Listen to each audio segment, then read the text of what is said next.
Hi అండి, ఈరోజు Vijju home కిచెన్లో గోంగూర పచ్చిరొయ్యలతో అద్దరిపోయే డిష్ చేశానండి.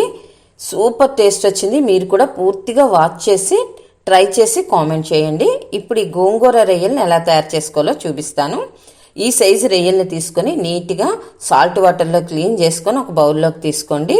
అందులో కొంచెం పసుపు, 1 టీ స్పూన్ సాల్ట్ వేసుకొని పసుపు సాల్ట్ రొయ్యలకు బాగా పట్టించుకోవాలి.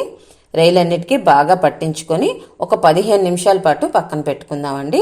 ఈలోపు స్టవ్ వెలిగించి కళాయి పెట్టుకొని అందులో 2 టేబుల్ స్పూన్స్ ఆయిల్ వేసుకోండి. ఇందులో గోంగూరని మగ్గించుకుందాం. గోంగూర మీడియం సైజు 2 కట్టలు తీసుకున్నానండి.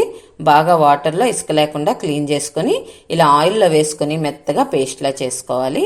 ఇలా పేస్ట్ చేసుకున్నాక అదే స్టవ్ మీద ఇది దించేసుకొని వేరే పాన్ పెట్టుకొని అందులో 2 టేబుల్ స్పూన్స్ ఆయిల్ వేసుకోండి. ఈ ఆయిల్ కొంచెం హీట్ అయ్యాక ఇందాక మనం మ్యారినేట్ చేసిన రొయ్యలను వేసుకొని పచ్చివాసన పోయినంత వరకు, అంటే ఒక 5 నిమిషాల పాటు మూత పెట్టి నీసు వాసన పోయినంత వరకు మగ్గించుకోవాలి మీడియం ఫ్లేమ్లో. ఇప్పుడు 5 నిమిషాల తర్వాత మూత తీసి చూద్దాం. రొయ్యలన్నీ బాగా మగ్గిపోయి ఆయిల్ కిందకు వచ్చేసిందండి. వీటిని ఒక ప్లేట్లోకి తీసేసుకుందాం. ఫ్రెండ్స్, ఈలోగా ఈ వీడియోకి ఒక్క లైక్ చేయండి. ఇప్పుడు ఇదే ఆయిల్లో మనం 1 టీ స్పూన్ జీలకర్ర, 3 పచ్చిమిరపకాయలు వేసుకొని బాగా కొంచెం లైట్గా టోస్ట్ చేసుకున్నాక ఇందులో ఒక పెద్ద సైజు ఉల్లిపాయని కొంచెం మీడియం సైజు ముక్కలుగా కట్ చేసుకొని వేసుకోండి. ఈ ఉల్లిపాయలు పచ్చిమిరపకాయలు లైట్ బ్రౌనిష్ కలర్ వచ్చాక అందులో కొంచెం కరివేపాకు వేసుకొని ఒక్కసారి ఇలా తిప్పేసుకొని ఇప్పుడు ఇందులో 1 టేబుల్ స్పూను కారం వేసుకోండి. గోంగూరకి కారం ఎక్కువే పడుతుందండి, అందుకని 1 టేబుల్ స్పూన్ వేసాను. అలాగే 1 టేబుల్ స్పూను అల్లం వెల్లుల్లి పేస్ట్ వేసుకొని పచ్చివాసన పోయినంత వరకు ఆయిల్లో ఫ్రై చేసుకోవాలి.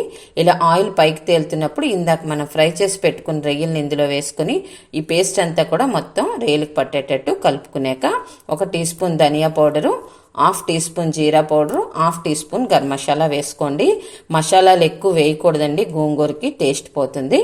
ఇప్పుడు రొయ్యలు కొంచెం ములిగినంత వరకు వాటర్ పోసుకొని మూత పెట్టుకొని మీడియం ఫ్లేమ్లో ఒక 5 నిమిషాలు మగ్గించుకోండి. ఫ్రెండ్స్, కొత్తవారు ఎవరైనా చూస్తున్నట్లయితే నా ఛానల్ని సబ్స్క్రైబ్ చేసుకుని పక్కనే ఉన్న బెల్ ఐకాన్ యాక్టివేట్ చేసుకుంటే నేను చేసే రెసిపీస్ అన్నీ మీకు అప్డేట్ వస్తాయండి.